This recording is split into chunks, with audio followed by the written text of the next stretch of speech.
Bonjour à tous, bienvenue sur Astro Caca. On va avoir un mois de mars chargé là en 2023. Alors là, il y a un changement, planète lente qui change de signe, des conjonctions, en veux-tu, en voilà. Bon bref, un gros système énergétique dans la météo du ciel de mars 2023. Donc je fais une petite revue des effectifs. Nous avons donc Saturne le 7 mars qui va passer dans le signe des Poissons, voilà, après 2 ans et demi de transit dans le signe du Verseau.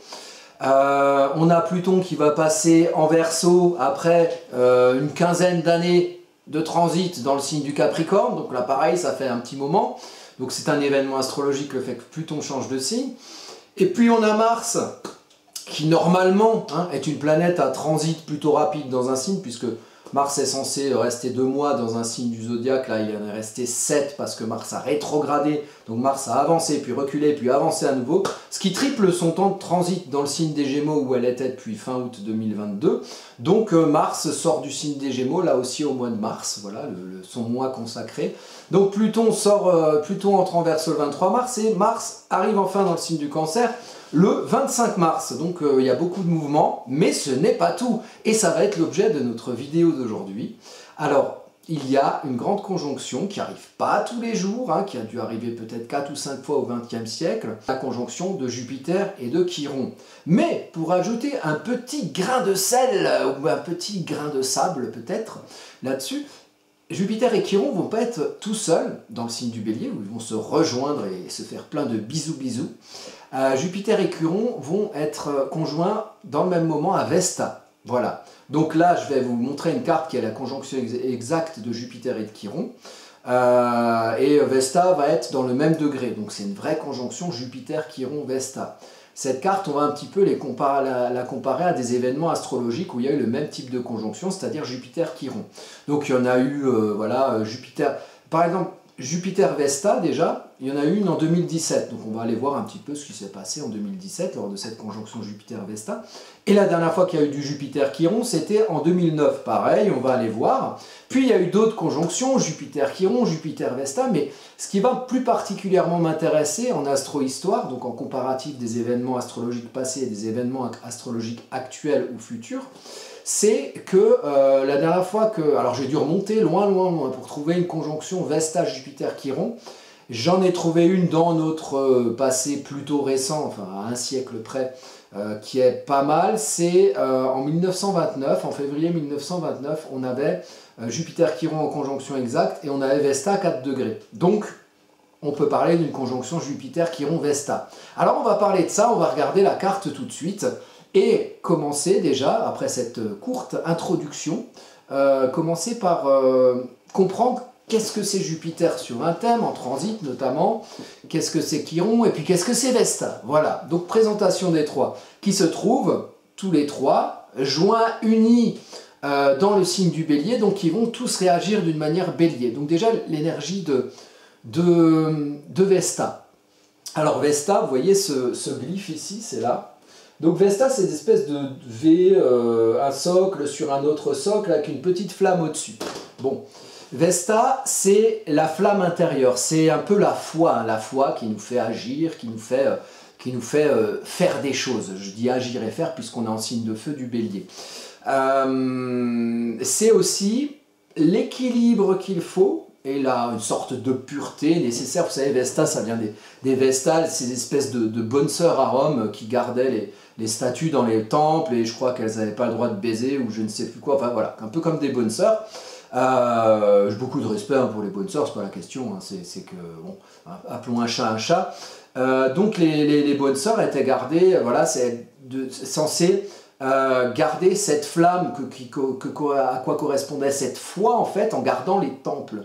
Donc ici avec Vesta, l'idée c'est aussi de préserver une certaine foi en la mettant dans un socle équilibrant, permettant à la foi de pouvoir continuer à brûler, à sa flamme intérieure de pouvoir continuer à brûler. Donc là on a la foi en Bélier, donc on a la foi en l'action, on a la foi en le démarrage, on a la foi en le commencement, on a la foi en la confrontation. Et en plus on se trouve en maison 1 sur cette carte qui correspond à la carte de Jupiter et Chiron en conjonction avec Vesta. Donc la carte, pourquoi je l'ai fait à ce moment-là, donc c'est le 12 mars 2023 à 7h28 du matin, c'est un dimanche en fait, c'est le dimanche après le mardi, les premières manifestations du mardi 7 mars. Voilà, pour vous faire une petite idée du temps. Donc on a Jupiter, Chiron, Vesta qui vont se trouver conjoints là à 14 degrés du signe du Bélier. Donc la carte elle vient de là, c'est pour ça qu'il y a cette carte. Et c'est à ce moment-là précis, de conjonction précise de Jupiter et de Chiron, que l'ascendant était à 27 degrés du Poisson. Voilà, donc le Poisson va être important aussi, d'autant plus que bien habité, puisqu'il y a le Soleil, Neptune en domicile et Mercure en chute, plus Saturne qui vient de rentrer, puisque Saturne est rentré dans le signe des Poissons le 7 mars, donc le mardi d'avant. Voilà, donc on est toujours le dimanche 12 mars, voilà, le soleil vient de se lever, il est 7 h du matin, peut-être que vous faites la grasse mat, peut-être que vous êtes arrivé tout juste à l'heure pour voir le jour du Seigneur sur France 2, sait-on jamais. Donc, puisque j'ai parlé des bonnes sœurs tout à l'heure, donc voilà, mais quelles énergies vont activer cette conjonction? Donc, il y a une conjonction déjà en maison 1. Hein, la maison 1, c'est l'identité, c'est l'expression d'identité, c'est le moi. On pense à soi, on pense peut-être à sa situation, on pense peut-être à agir en tant que soi.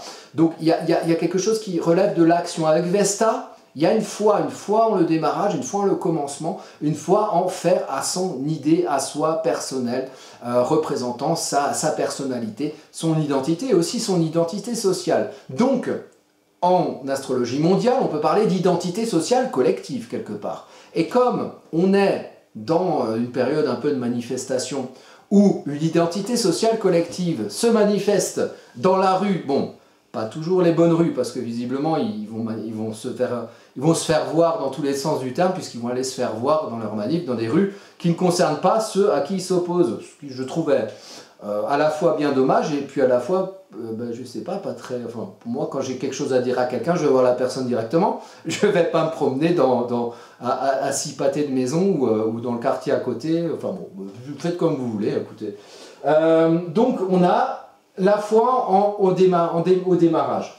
On a Jupiter. Jupiter, c'est l'expansion. Jupiter en bélier, c'est l'énergie d'action en expansion.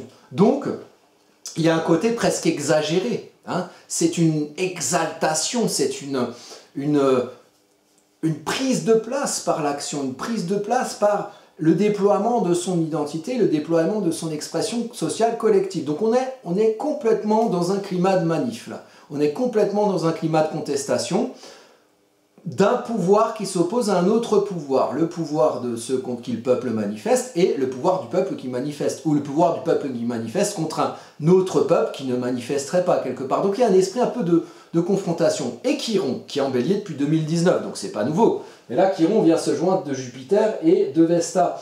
Donc Chiron, c'est le guérisseur, c'est le blessé guérisseur.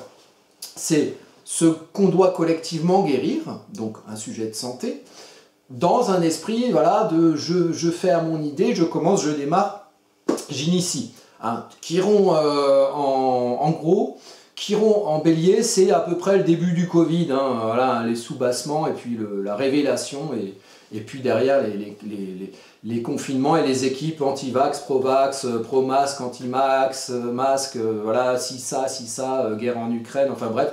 Hein, tous ceux qui se confrontent avec le Covid, ça a été en plus fait sur un sujet de santé qui correspond aussi au défi chironien, puisque c'est un blessé guérisseur. Donc le but avec Chiron en bélier, c'est de guérir sa blessure qui empêche peut-être de démarrer, qui empêche peut-être de commencer, ou qui fait qu'on démarre et qu'on commence trop dans la confrontation en suscitant plus l'opposition que l'adhésion, à arriver ensuite à guérir ça pour soi et peut-être à guérir d'autres, à peut-être aider d'autres gens à initier, à agir, à faire à leur idée dans une énergie où ça va être efficace et où ils ne vont pas faire la guerre à tout le monde. Voilà, ça c'est Chiron en bélier. Donc les trois additionnés, il y a quelque chose à guérir dans notre capacité d'expansion par l'action. On a à la foi en ça, on a à la fois en le fait d'être expansif, de prendre quelque part son pouvoir jupitérien, par l'action à son idée. Hein, et il y a quelque chose à guérir dans la manière d'agir. Voilà, pour peut-être que cette expansion ne se fasse pas d'une manière exagérée, qui ne soit pas efficace pour soi, pour son identité, puisqu'on est en maison 1. Donc, et on agit aussi quelque part symboliquement sur soi. on agit sur soi pour comprendre quelque part qu'on peut agir et qu'on peut guérir cette énergie d'action qui nous permet d'aller de l'avant, et en astrologie mondiale, ici, dans l'identité collective, d'aller de l'avant, de montrer son identité, sa personnalité, qui on est, qu'est-ce qu'on veut faire, et on fait, hein, et on démarre et on commence. C'est une énergie de démarrage. Après, il y a quelque chose qui doit arriver dans les élémentaires, puisqu'en bélier on est en élément feu, dans les éléments de terre, hein, et les éléments de terre c'est élémentaire, pour pouvoir faire que cette action se pérennise. C'est pour ça qu'il y a toujours un signe de terre après un signe de feu. C'est parce que après l'action, il faut garder ça vivant, il faut être au-delà du démarrage et du commencement, il faut que la chose perdure. Donc là c'est intéressant de voir ce qu'il y a en taureau derrière, parce qu'on a, vous voyez, il y a du Uranus, il y a quand même l'union, Junon, il y a le nœud lunaire nord, et il y a Uranus. Donc là, on est dans, donc là c'est le signe du taureau, hein. Donc là on est dans quelque chose, un destin qui nous amène à une évolution, dans nos précarés, peut-être changer de précaré, changer de préconçu, changer de préétabli, changer de paradigme quelque part. Hein, paradigme c'est très taureau, c'est un champ d'action dans lequel on évolue. Changer de paradigme peut-être par le lien, par l'union, par le fait qu'on doit apprendre encore avec un ascendant poisson à globaliser la naissance de son expression collective, de son expression identitaire collective, de l'expression de nos personnes collectivement, donc faire l'union d'une même revendication qui peut concerner toutes les individualités qui revendiquent et la faire naître. On doit apprendre ça avec l'énergie globaliste du poisson, hein, qui fout de la poudre dans la même eau, puis ça devient la même poudre quelque part. La poudre, c'est l'ensemble des petits manifestants, et puis on la fout dans la même revendication, le même sens de ce qu'elles font, le même sens poisson, gestation des émotions de ce qu'elles font en bélier, de ce qu'elles font naître, pour peut-être faire la même chose et aller dans le même sens, et pérenniser cette action et ce démarrage par un survivalisme quelque part taureau, un moyen d'ancrer dans la terre une action qui commence pour que ça dure, pour travailler sa terre, et travailler sa terre sur la durée, propre à l'énergie taureau. Donc il y a une évolution qui se fait dans ce sens-là. Et puis, on a vraiment ce rapport de la gestation poisson à l'action bélier qui est mise en avant, parce qu'en plus en bélier, on aime agir, on agit avec passion, parce qu'il y a Vénus qui est passée d'ailleurs sur Chiron peu de temps avant. Donc Vénus c'est la passion d'agir, la passion active, agir en fonction de ses valeurs. Donc là il y a un côté expansif par Jupiter, il y a une foi par Vesta, et puis il y a un challenge de guérison, hein, du fait de commencer par Chiron. Mais le soleil il éclaire où? Il éclaire en maison 12, au moment de la conjonction de Chiron et de Jupiter, et de Vesta. Donc il éclaire en maison 12, il éclaire pas tout seul. Donc la maison 12 c'est le côté gestationnel, le côté on mûrit une idée, on mûrit une idée au fond de ses émotions.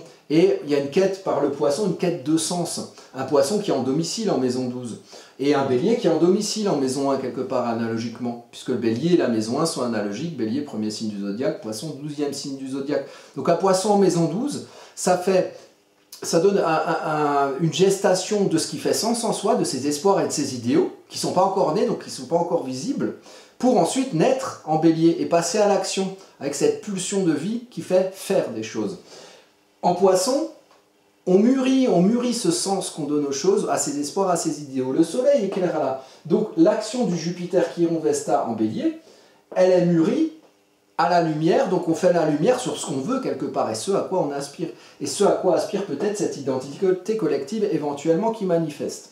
Après, ça vaut pour tout, hein. Ça peut valoir pour l'identité collective du gouvernement, qui eux, de l'autre côté, dans l'équipe d'en face, veulent faire leur réforme des retraites. Ils se disent, oh, ce sera tellement génial, les gens travailleront plus longtemps, et puis comme ça, ils nous feront moins chier avec leur pension de retraite, parce qu'ils nous coûteront moins cher. Enfin bon, après, moi, je réfléchis à ça avec le prisme de mes propres idées, évidemment, et c'est pas forcément une vérité, ou une vérité très subjective, ma subjectivité. Donc en maison 12, on a là les gestations des émotions qui sont mises en lumière, et en plus on a un Neptune en domicile, donc on a vraiment des idéaux, des espoirs très forts qui vont très loin, et parfois qui s'embrouillent dans une espèce de brume neptunienne où on ne sait plus trop où on est, on ne sait plus trop si c'est nos aspirations, ou celles de BFM TV, ou celles du Café du Commerce, on ne sait plus bien où on est, on sait qu'on a des espoirs, mais on ne sait plus de qui, quoi, comment, on est un peu perdu. Mais heureusement, l'ami Mercure, qui n'est pas loin, nous fait faire un travail de conscientisation pour amener dans le mental des émotions intérieures qui nous font avoir des espoirs et des idéaux. Et ça tombe très bien. D'autant plus que Saturne, le réaliste, la réalité concrète, vient de rentrer dans le signe du Poisson, l'occasion de mettre ses idéaux et ses espoirs, parfois un peu éthérés, parfois un peu irréalistes, dans le prisme de la réalité. Et ça, c'est très bien. Et c'est peut-être parce que le 7 mars, le jour du début des manifs, il y a Saturne qui vient d'entrer dans le signe des Poissons, qu'on va mettre à l'aune des réalités concrètes nos espoirs et nos idéaux profonds, et nos idéaux émotionnels profonds. C'est peut-être comme ça qu'on arrivera à trouver moyen la source de ce qui va nous faire expanser, de ce qui va nous rendre expansifs dans nos capacités d'action, hein, pour montrer au jour et faire naître notre foi qu'on a eu tous à l'intérieur de nous, nos espoirs, nos idéaux, les faire naître par l'action Bélier, voilà. Et peut-être par une évolution de l'union des gens entre eux, peut-être que ça pourra se pérenniser, ça pourra s'ancrer dans la terre, cette revendication ou cette action qui naîtra ou qui sera encouragée à naître selon la météo astrologique, notamment le 12 mars prochain après. Hein, c'est le 12 mars prochain et c'est toute la période environnante. Et moi je pense qu'il y a cette grosse énergie déjà la semaine d'avant, pendant les manifestations. Donc on va voir ce que ça donne, blocage pas blocage, hein. Suspense, on ne saura que quand ce sera passé. Qu'est-ce qu'on a encore? On a un maître d'ascendant. Non, le maître d'ascendant, c'est assez parlant. Le maître d'ascendant, il y en a un qui est juste à côté de l'ascendant, et l'autre, il fait partie de la conjonction dont on parle, Jupiter. Donc, l'ascendant est bien entouré, il est entouré de près. Et il y a la relation très importante entre la fin de toute chose de la maison douce et le début d'autre chose. La fin de sa gestation et le début de son expansion, de sa prise de place. Donc, on est vers quelque chose qui va de l'avant. Et puis le maître donc, de la conjonction Jupiter-Vesta-Chiron, ça va être Mars qui va se trouver dans le signe des Gémeaux. Et alors Mars en signe des Gémeaux, hein, ça fait un moment qu'il y est, il était en rétrograde pendant un moment, il est en mode direct depuis le 12 janvier 2023. C'est un Mars polémique, c'est un Mars qui agit par l'extériorisation de la parole notamment, ou de l'écrit, donc une action pour utiliser l'élément communicationnel. Donc voilà, ça va aussi beaucoup avec cet esprit velléitaire qui, pour l'instant, passe par la parole et par quelques revendications et quelques polémiques. Donc ça, c'est en gros la carte du 12 mars. Après, il y a un autre élément important. Si on parle de conjonction avec Jupiter, il faut regarder le signe maîtrisé par Jupiter. Et justement, on a le Sagittaire avec le milieu du ciel. Le milieu du ciel, donc le point le plus fort de l'accomplissement social et professionnel, qui donne un caractère social à l'expression de nos identités collectives, vers une élévation. Dans quel chemin, on verra bien. Et puis, il y a un enjeu émotionnel d'aller chercher au fond de soi avec la Lune en Scorpion, qui est en aspect quinconce avec cette conjonction. Et en quinconce quasi exact à 16 degrés, là c'est 14, donc c'est plutôt une orbe assez proche. Donc un enjeu émotionnel aussi à aller chercher au fond de soi, une Lune en chute en Scorpion, donc pas forcément une situation confortable, d'autant plus qu'on est en maison 8. Et bon, moi je travaille en maison égale, hein. Pour moi elle est en maison 8 la Lune, hein. Parce que ça c'est un thème Placidus. En maison 8, donc une transformation profonde de son émotionnel, de la vérité en soi au niveau collectif. Voilà, la Lune c'est aussi le signe du peuple, hein, et les émotions du peuple, donc peut-être les revendications du peuple, pour être en vérité, le peuple soit en vérité avec lui-même, conjoint à cette action de l'expression de son identité collective. Donc on est complètement, on est dans un climat insurrectionnel, ça va, je pense que voilà, je ne sais pas ce que ça va donner et à quel point les manifestations auront de l'ampleur. En tout cas, les gens auront envie d'y aller et il y aura une atmosphère qui sera propice à ça. Voilà pour la globalité de ce qui va se passer le 12 mars, en tout cas de l'ambiance et de la météo astrologique. Après, dans les faits, il y aura peut-être des choses qui vont s'appliquer à ce que je dis, d'autres non, donc on verra. Rendez-vous le 12 mars, en tout cas, c'est plutôt un bon outil, l'astrologie, pour savoir un petit peu qu'est-ce qui va se passer avant que ça se passe, et puis s'adapter, du coup, émotionnellement au moins, aux ambiances qui risquent d'arriver ce jour-là. Mais moi, je pense que la semaine du 7 mars, et quand on sera arrivé au 12 mars, voilà, les choses seront un petit peu bouillonnantes socialement. Donc voilà, ça c'était la carte de cette conjonction, donc du 12 mars, Jupiter, Chiron, Vesta. Très bien, ça nous fait une belle jambe. Donc allons voir un petit peu ce qui se passe par ailleurs. Donc on a... alors, ce que je ne vous ai pas indiqué, c'est, là je l'ai noté en bas, donc le 19 février 2024, j'ai fait une vidéo, je peux vous la montrer d'ailleurs. Alors, hop, j'ai fait une vidéo sur la crise financière. Alors, où est-ce que je vais la retrouver? Je pense que le 19, il y a une conjonction en fait Chiron, Chiron nœud lunaire nord en bélier, de 19 février 2024. Alors, c'est cette vidéo-là, là celle-ci. Je parle de cette carte-là, du 19 février 2024, parce que la conjonction Chiron nœud lunaire nord a été sujet astrologique de nombreuses crises financières, notamment le krach boursier de 1929, et aussi celui de 1988, celui de 2008, voilà. Donc, il y a souvent cet aspect-là des choses, et le 19 février, patatras, Chiron et le nœud lunaire nord sont ensemble le 19 février 2024, donc dans un peu moins d'un an.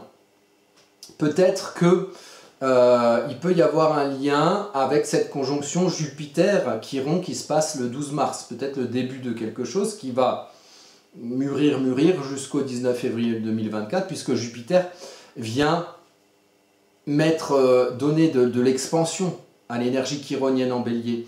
Et lorsque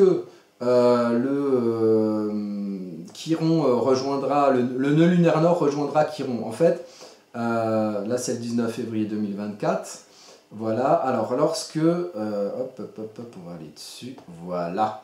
Alors, lorsque Jupiter rejoint le nœud lunaire nord, il va dans le sens inverse, il va comme ça, il va par là, alors toutes les planètes, elles vont dans ce sens-là. Donc là, le nœud lunaire nord va reculer, il va arriver sur Chiron, et ce sera à 16 degrés exactement, du signe du bélier, à 16 degrés, donc pile en conjonction avec la lune de la carte du 12 mars. Donc il y a quelque chose qui est relatif pour moi au cycle. Et on sera également semi-sextile à Uranus ici. L'évolution. Donc là, je fais un lien entre la carte du 12 mars et la carte du 19 février 2024. C'est comme ça qu'on voit comment les cycles ils peuvent se faire. Donc, il y a quelque chose d'intéressant à mettre en relation avec ça. Et j'ai fait d'autres cartes. Alors, vous voyez, ça c'est la carte du 12 décembre 2017 à 9h40. Donc là, on a, vous voyez, c'est ici, on a Vesta-Jupiter en conjonction, c'était la dernière fois, en signe du Scorpion.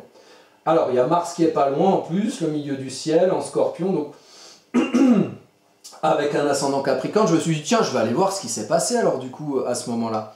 Alors, qu'est-ce qu'on a eu comme événement? J'ai regardé tout bêtement les archives du Monde, même si je ne suis pas fan de ce journal, financé en partie par Bill Gates, et puis sinon par le gouvernement, ils sont, enfin, tous les, voilà, et puis ça doit appartenir à un milliardaire tel ou tel, j'imagine, hein, puisque tous les journaux mainstream appartiennent à des milliardaires aujourd'hui, c'est comme ça, c'est la vie. Donc qu'est-ce que j'ai trouvé comme, voilà, j'ai trouvé, bon, on parlait donc tout coup ce jour-là de l'affaire Pénélope Fillon, voilà, le procès de Georges Tron, là, qui massait les pieds de ses secrétaires, ou je sais pas quoi, là, agression sexuelle. Pénélope Fillon, donc c'était l'idée de Fillon, l'ancien Premier ministre, qui payait sa femme à rien foutre, voilà, comme ça elle avait un salaire, c'était super. Donc scandales politiques éventuellement qui peuvent être générés par une conjonction Vesta-Chiron. En plus c'était dans un signe martien aussi, puisque le Scorpion est maîtrisé par Mars, tout comme le signe du Bélier. On a aussi quelque chose de financier, vous voyez, ici, là, pour une réglementation financière stricte, équitable et lisible partout. C'est le titre de l'article. Voilà, Jean-Michel Nolot, ancien expert de l'autorité des marchés financiers, donc il parle de réguler les marchés qui visiblement depuis 2008 n'ont pas réellement été régulés. Enfin, la seule manière dont on les a régulés, c'est en donnant des milliards et des milliards pour renflouer un petit peu les banques qui avaient joué au casino avec nos économies. Bon, après, visiblement, ils n'en ont pas tiré des leçons, ils ont continué à faire pareil. C'est ce dont parle cet article. Donc on parle quand même de problèmes financiers aussi, ce jour-là exactement. Il y a pas mal, alors tout ce qui est en vert, ça va être des choses relatives au climat, Hein, on parle du glyphosate, on parle de... il y avait One Planet Summit, le sommet pour la planète, hein, impulsé par Macron, notre cher et tendre.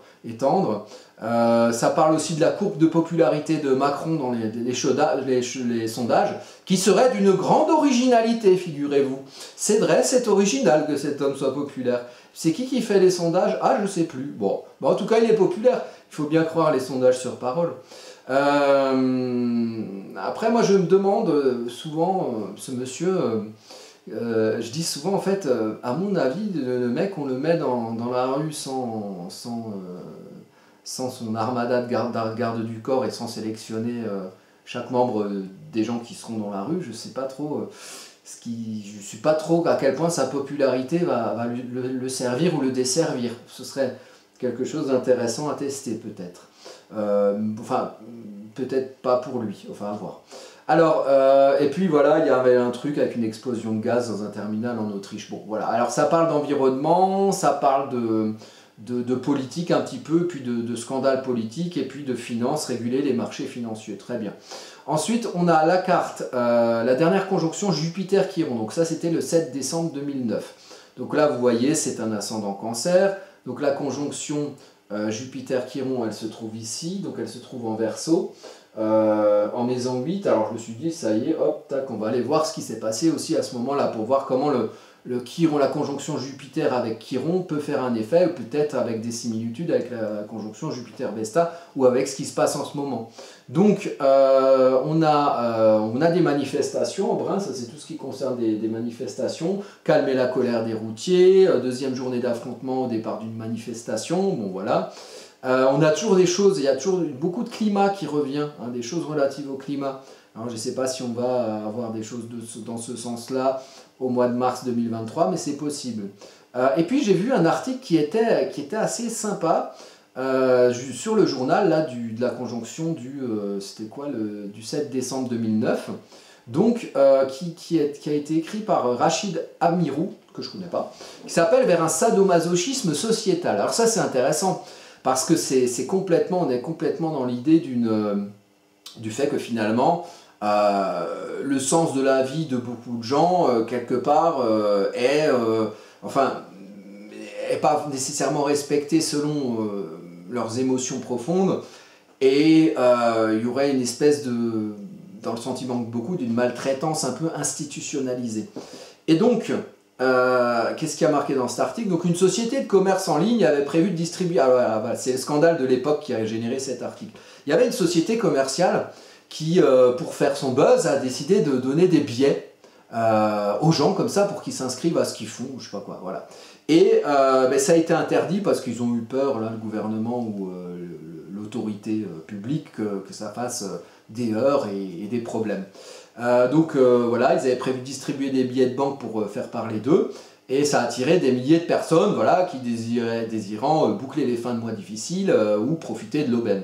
Bon, l'opération a été annulée, et cet événementiel a généré que les magasins de cette marque-là ont été vandalisés. Voilà. Et alors, ce qu'indique le monsieur qui a fait l'article, c'est que cet événementiel rappelle à bien des égards un livre de Horace McCoy, On achève bien les chevaux, donc ça date de 1935, et il y a un film qui a été fait par Sidney Pollack en 1969 là-dessus. Alors le livre, il raconte que dans les années 30, il y a, c'était après la crise financière de 29, donc je reviens à mes moutons par rapport à la crise financière. Donc je tombe sur des articles de journaux, le jour des conjonctions Jupiter-Chiron, où justement on parle beaucoup de crise financière, et on parle justement du sortir de cet événement de 1929, sur lequel je vais revenir tout de suite après, où ils faisaient des concours de danse, en fait, des marathons de danse pour gagner 2-3 sous, parce que les gens, ils n'avaient plus de thunes pour bouffer, et ça les faisait danser des jours et des jours d'affilée, juste pour avoir un bout de pain, un bout de miette, ou un petit machin pour pouvoir survivre à cette époque où il y avait une grande crise économique, et les gens, ils allaient acheter du pain avec des brouettes de billets, il y avait des queues, il y avait plus... Voilà, l'économie était ravagée à l'époque. Il y a eu la Seconde Guerre mondiale, peu de temps après, ça a été le terreau aussi en Allemagne de l'avènement d'Hitler, enfin voilà. La crise économique génère bien des conséquences négatives. Donc là, ça parle de ça, et j'ai trouvé ça intéressant de vous en parler, parce parce que ça évoque la crise financière. Et on en arrive au 24 février 1929. Alors, le 24 février 1929, c'est juste avant le jeudi noir qui était en octobre 1929. Et là aussi, vous voyez, on a la conjonction Jupiter-Chiron, qui est ici pile sur le descendant, et on a Vesta, qui est juste à côté, donc il y a 5 degrés d'orbe.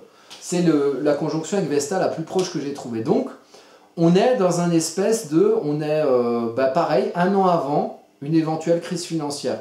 Je vous ai évoqué le 12 mars 2023 et le lien avec la crise financière éventuelle ou probable que j'ai prévue par les événements astrologiques le 19 février 2024. Bon, là pareil, on est à peu près, on a un peu moins d'un an avant, on est quelques mois avant. Donc, là on a donc une carte où on est à 6 degrés du taureau, on est à un semi-sextile avec Uranus ici, hein, qui va être tracé là, comme ça. Voilà, semi-sextile avec Uranus, un Uranus en bélier. Bon, alors, est-ce qu'il peut y avoir un lien, voilà, est-ce qu'il peut y avoir un lien entre ce krach de 1929 et éventuellement la situation financière qui va avoir, qui est en cours d'ailleurs, hein, parce que en fait les marchés, enfin là pour l'instant, moi ce que je vois, c'est que les marchés financiers, vous regardez le CAC 40 et les indices en points là qui montrent que voilà tout va bien, voilà, là, ça génère de l'argent les marchés financiers. En ce moment, ça monte, ne serait-ce pas une bulle financière spéculative qui risque de péter. Les chiffres sont encore plus hauts que les indices des marchés financiers avant la crise de 2008. Et en général, avant un krach financier, les chiffres montent, et puis ça pète d'un coup. Et c'est ça qui génère les crises économiques. Je ne sais pas, au sortir de la crise Covid, de la guerre en Ukraine, des sous, ils en donnent, ils dépensent. Hein, les marchés en période de guerre, ils spéculent. Est-ce que c'est toujours en concordance avec la réalité de l'économie réelle? Pas toujours. Alors c'est de ça que naissent des crises financières. Donc, bon, je vais en revenir à notre période actuelle. Donc voilà, le 12 mars 2023, il y a quand même quelque chose qui en tout cas au niveau de la manifestation des gens et des gens qui se manifestent, il y a quelque chose, il y a une énergie un peu martienne, hein, un peu de confrontation. Donc qu'est-ce que ça va donner? Je ne sais pas. Mais quand on a des conjonctions qui se font à Chiron et quand on a un nœud nord qui va arriver d'ici peu de temps, donc le nœud nord il rentre en bélier, je crois c'est le 17 juillet 2023, et donc le temps qu'il fasse son chemin jusqu'à Chiron, il va avancer un peu, il va rétrograder, donc il se rencontre à 16 degrés ici. Bon, on verra bien ce qui va se passer. Et puis s'il se passe rien, qu'il n'y a pas de crise financière le 19 février, ben vous viendrez me voir, vous me direz « Espèce de connard qui fait peur à tout le monde, tu racontes de la merde. » Bon, et puis vous aurez raison, voilà. Moi, si vous voulez, c'est comme l'astrologie, ici c'est dans le transit, c'est comme des prévisions météo. On fait en fonction d'événements passés, donc on compare un petit peu avec voilà, les transits qui se répètent, les aspects qui se répètent, et puis on en conclut des choses au prisme de la merde qu'on a chacun dans la cervelle, et la mienne aussi, voilà. Et bon, je peux me tromper, voilà, mais dans l'ambiance globale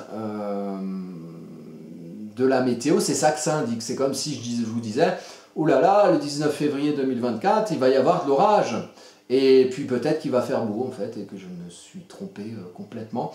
Mais c'est rare qu'en astrologie, avec des aspects pareils, il ne se passe rien du tout dans les domaines en question. Mais c'est toujours possible, donc qui vivra verra. Bon, bah écoutez, c'était une petite conversation sur Jupiter, Chiron, Vesta en bélier, donc de la foi, de l'expansion, de la guérison, de l'énergie d'action, de démarrage, peut-être de confrontation aussi. Donc moi je vous souhaite à tous une belle conjonction, qu'elle éclaire vos vies de guérison, de foi et d'expansion, et puis d'action aussi, voilà. Et puis je vous dis à bientôt pour de prochaines vidéos.